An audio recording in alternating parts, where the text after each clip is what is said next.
Major industry changes are coming our way, so buyers listen up.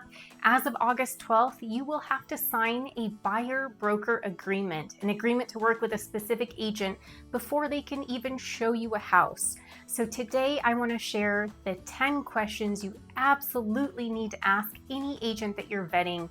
Follow this video and I assure you that you will find a fantastic agent to help you be a successful buyer in today's market. Let's get started.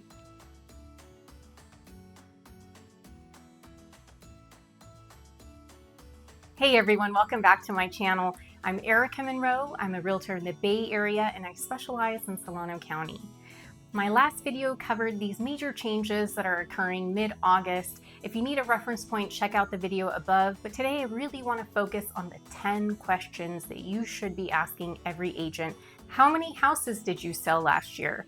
How many were buyers and how many were for sellers? Notice that I'm not specifically just asking how many years have you been in the industry, because the reality is that doesn't give you insight into how active they are in today's market and how well they know how to navigate it. If you ask how many houses did you close last year, that gives you some really good insight. Are they a full-time agent? Are they part-time? How familiar and successful have they been in today's market? It's also important to understand, did they close houses for only sellers? Did they close houses for only buyers? And there's no magic ratio. It's not that it has to be 70-30 buyers to sellers, but you want the track record of understanding that this agent has been able to successfully help buyers close in the somewhat challenging market we're in today. What's your process for sending new listings to a buyer? Does the agent specifically vet them themselves based on the criteria that you've discussed, or are you set up on an automated system?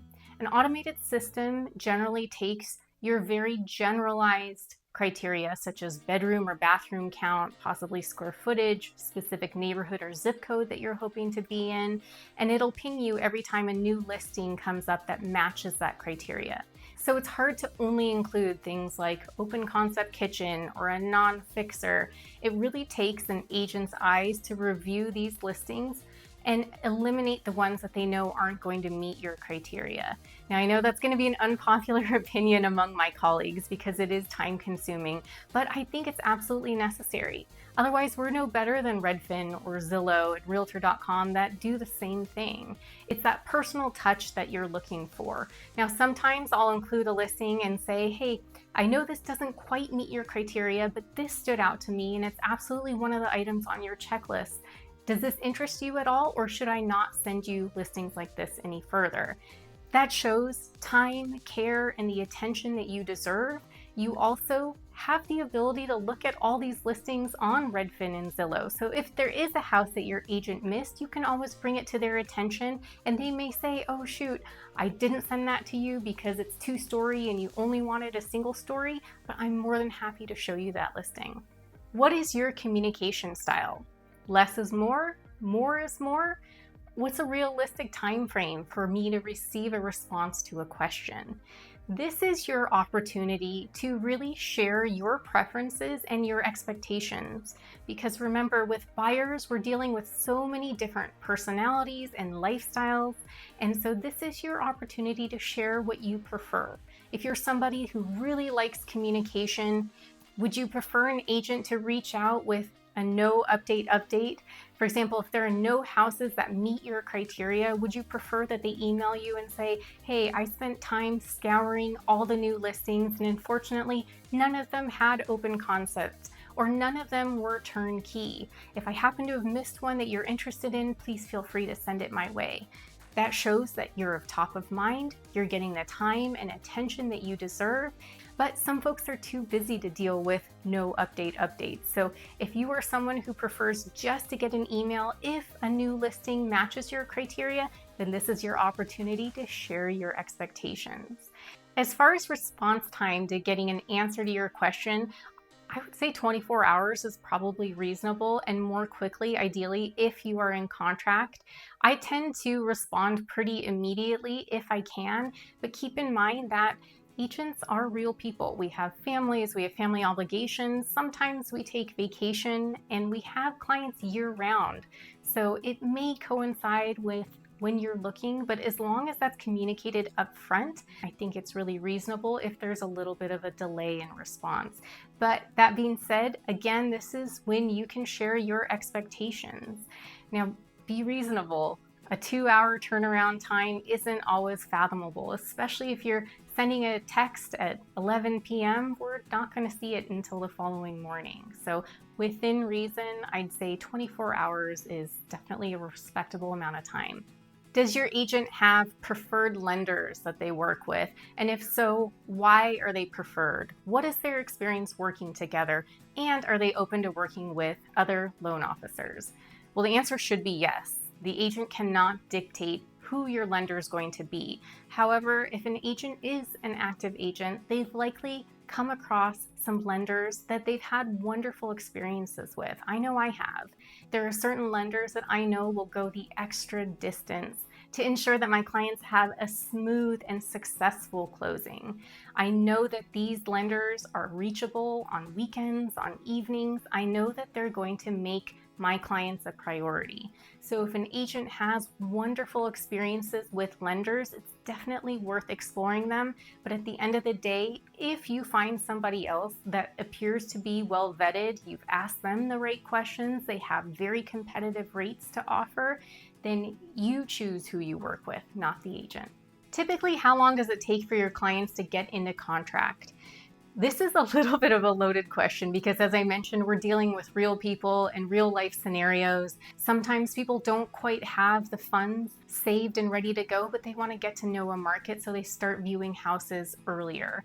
But I would say my clients on average get into contract within about a month of looking. But it's all dependent on how ready the buyer is. Are they pre-approved?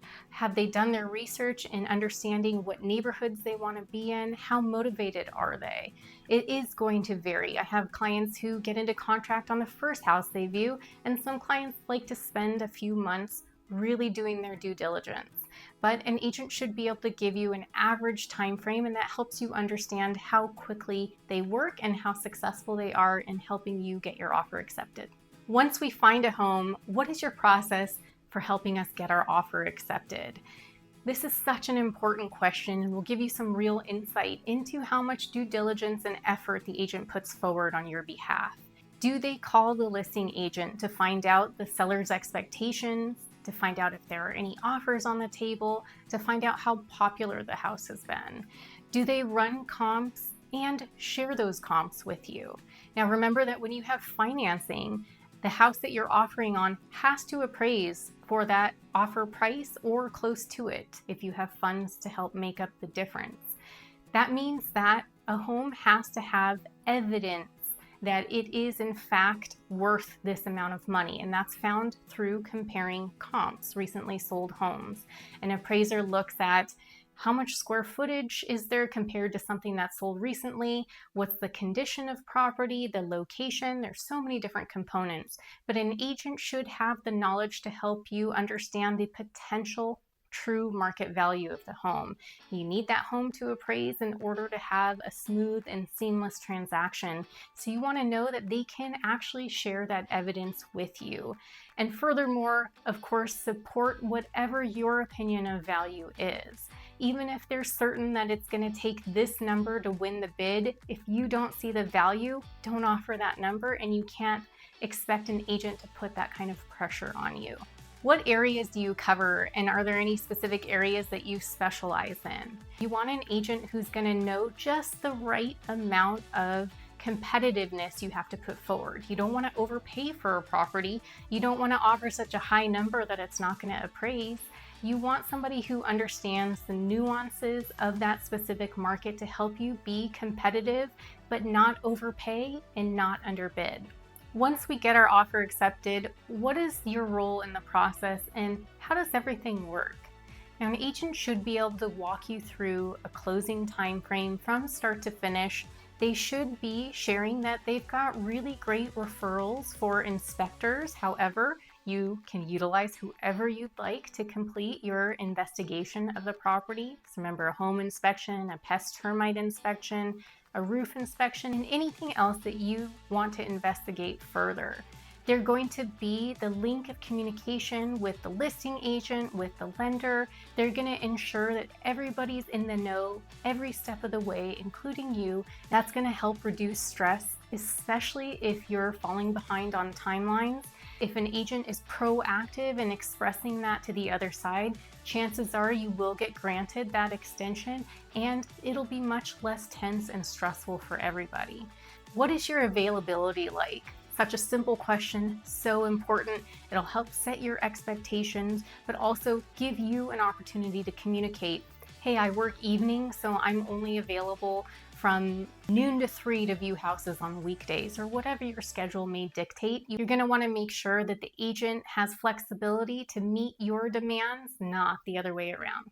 One of the most important questions that you're going to be asking due to this new change that's coming up is, what are your fees to work together? Remember that with that buyer-broker agreement, the agent and the client have to agree on how the agent's going to be compensated. Many anticipate that a lot of sellers are still going to be offering seller concessions, and those concessions could help offset or pay for the buyer's agent commission. It could also offset closing costs. What the seller offers, if anything, has always been optional. Like I said before, I don't think a whole lot is going to change. These are conversations that need to be had, and I do think there will be some growing pains as we work through some of these new forms and agreements.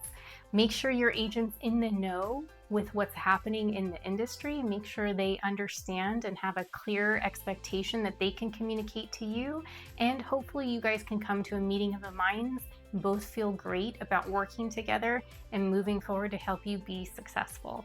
I hope these questions were helpful. I'm always available to you if you have additional questions. I'd also love to offer my services to help you vet agents in your area, especially if we're not located near each other. My goal is to always offer you value to help you be successful, whether or not we work together. Thanks so much for watching. I'll see you next time.